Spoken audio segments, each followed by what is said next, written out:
तो बात यह है कि महंगाई जो है वो कम नहीं हुई, अच्छा। महंगाई में इजाफे की जो रफ्तार है वो कम हुई है। ठीक है, ठीक। अब ये इन दो स्टेटमेंट्स में जो डिफरेंस है ना, ये समझना बड़ा जरूरी है।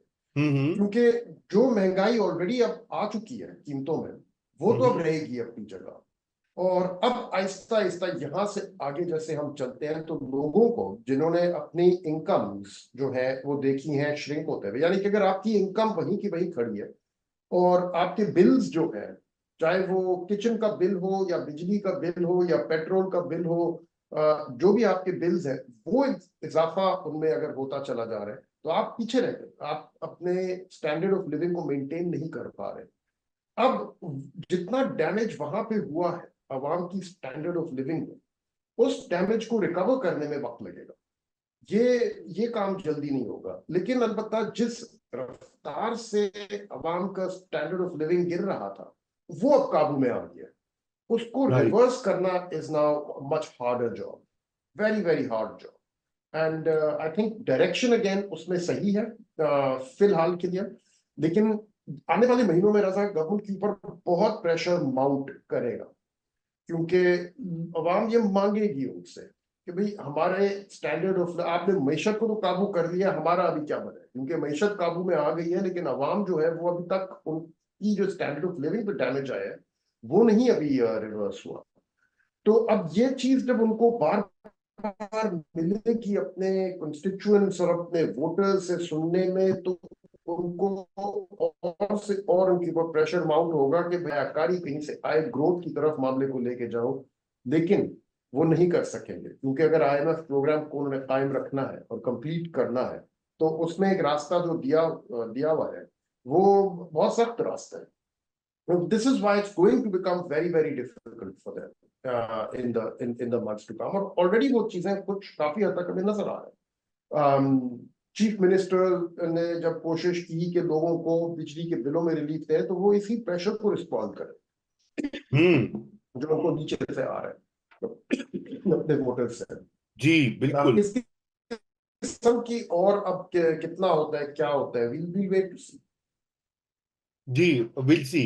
अच्छा खुरम देखें, मैं आपसे यही बात जो है ना, मैं आपने कहा आगे मुश्किल रास्ता है, और उसी मुश्किल रास्ते रास्ते की जरा वजाहत करते हैं। देखिए उसमें जो बहुत सी चीजें उन्होंने नए सेक्टर्स के ऊपर टैक्सेशन की बता, एग्रीकल्चर इनकम टैक्स का हवाला दिया गया है। ये जो इस वक्त ड्राइव चल रही है कि नॉन फाइलर्स को जो है किसी तरीके से पुश किया जाए, कोई सख्ती की जाए कि वो टैक्स अदा करना शुरू करें। ट्रेडर्स के ऊपर ऑलरेडी आपको पता है बड़ी वो चल रही है, और उनकी तरफ से रेजिस्टेंस भी आ रहा है।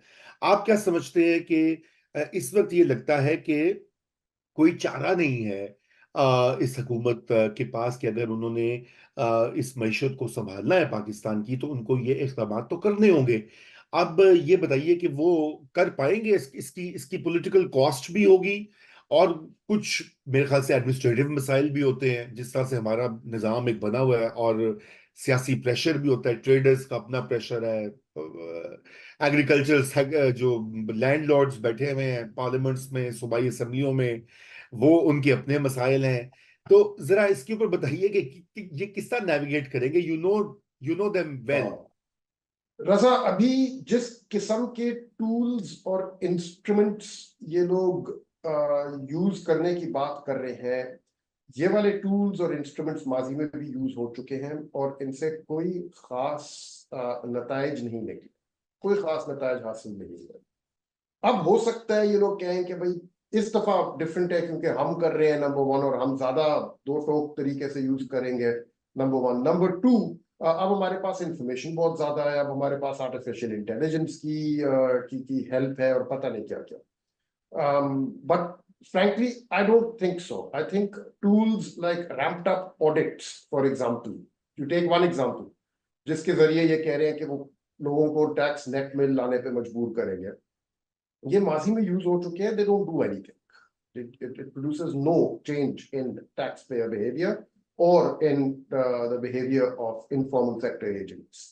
Um, if they think this time it will produce a change, go right ahead, use it. But I, for one, am not hopeful कि इन टूल्स के जरिए कोई खास फायदेमंद किस्म के नतीजे आएंगे।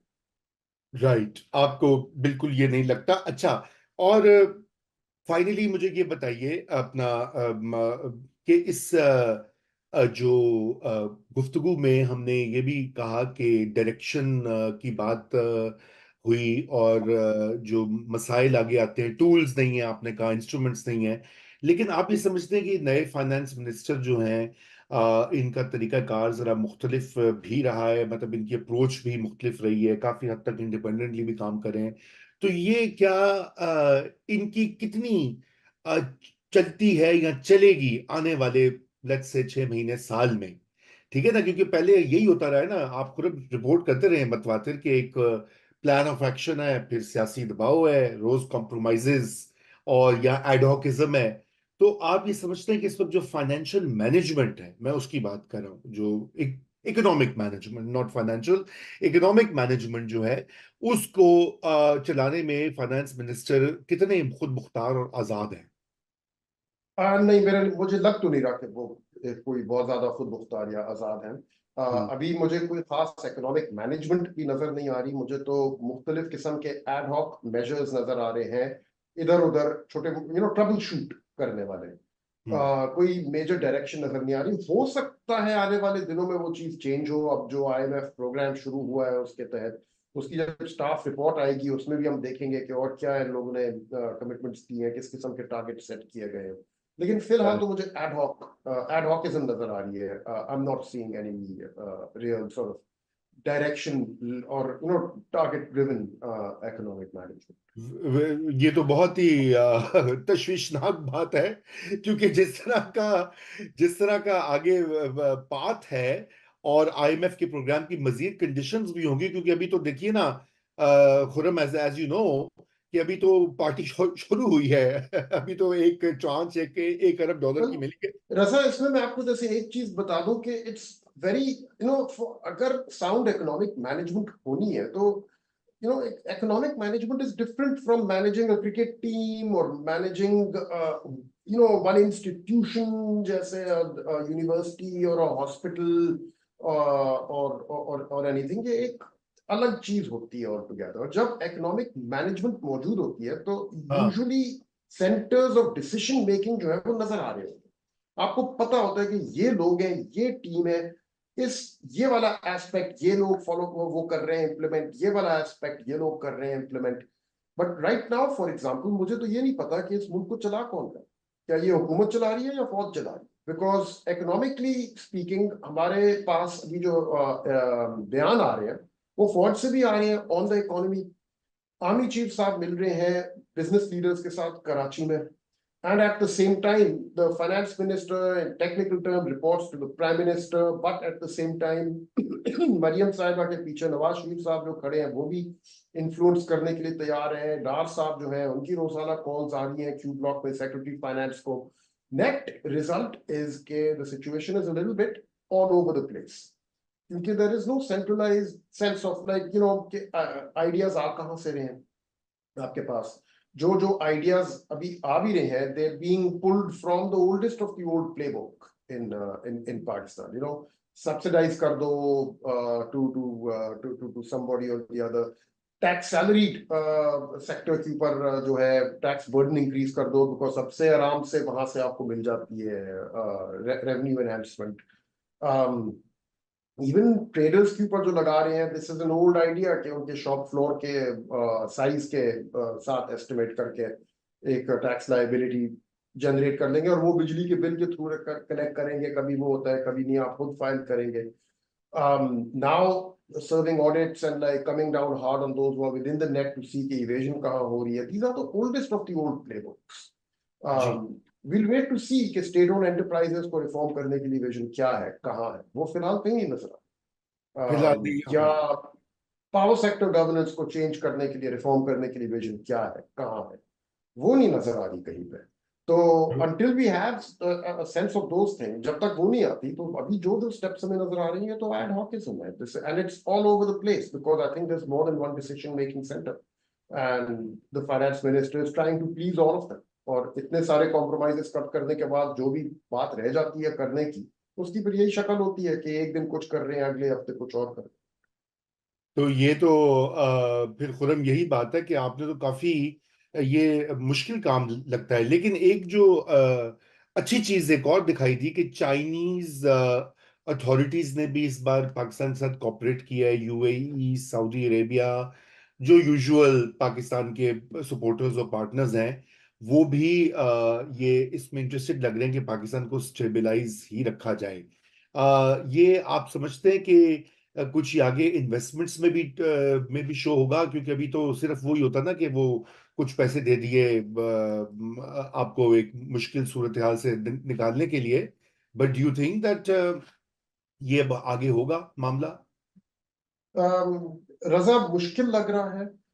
आई थिंक इन्वेस्टमेंट्स और मजीद इस किस्म की असिस्टेंस मांगते हुए इनको अभी का साल से ऊपर हो गया है, फिलहाल तो कुछ नहीं आ रहा। यू रिमेम्बर जब हमें बताया जा रहा था कि $25 अरब पड़े हुए हैं there for us to take, we just have to get the SIFC in place, और उसके बाद वो पैसे आने शुरू हो जाएंगे। You remember I do. ये कब की बात थी? दिस वाज समर ऑफ 2022 से आई थिंक हमने सुननी शुरू जब किए हैं ये वाली बातें, कोई इस टाइप का टाइम पीरियड था। फिर by summer of 2023 the institutional framework to do so was put in place in the form of the SIFC. कितनी डील्स हुई हैं under the umbrella of that organization? You know Chinese से आज उन्होंने इस दफा जुलाई में कॉन्वर्सेशन शुरू की है कि अभी जो आपके रिटर्न्स ऑन इक्विटी हैं पावर प्रोजेक्ट्स के जो फंसे हुए हैं अभी पाकिस्तान में, डिविडेंड पेमेंट्स जो फंसी हुई है, इनकी तादाद कोई $1 अरब से थोड़ी ज्यादा है। उनको रिस्ट्रक्चर करने के लिए तो अब गुफ्तगू शुरू हुई है। तो अब क्या राइट। चाइनीज कितनी पाकिस्तान की सपोर्ट कर रहे हैं, we'll find out and see how that conversation goes. But notice कि जब वो फाइनेंस मिनिस्टर चाइना से वापस आए हैं, उन्होंने बात की है कि उन्होंने ऐलान किया है कि हमने अब चाइना से इस चीज पे गुफ्तगू शुरू कर ली है। उसके बाद से मजीद कोई और बात नहीं है। Have they appointed the consultants? Have they made the initial approach to the various sponsors of the power projects? What has been the response so far? Has the schedule of engagements been drawn up? कुछ नहीं पता फिलहाल उसके बारे में। Likewise I think Saudi Arabia से भी rumours चलते रहते थे कि ये इन्वेस्टमेंट आने वाली है, रिफाइनरी में आने वाली है, एग्रीकल्चर में आने वाली है, रिकोडिक में आने वाली है। So far nothing. तो right. Maybe it's possible they are waiting for the IMF program to begin and get going, because ये होता है, ठीक है। Countries like these, investors like these wait कि आप IMF की सुपरविजन में आ जाएं, और उसके बाद then they begin to increase their exposure. But I don't know, maybe in the months to come, but if not, तो then I think the signal from Pakistan's friends is very clear कि पहले अपना बंदोबस्त संभालना सीख लो मेरी जान, उसके बाद आके फिर हमसे मदद मांगो।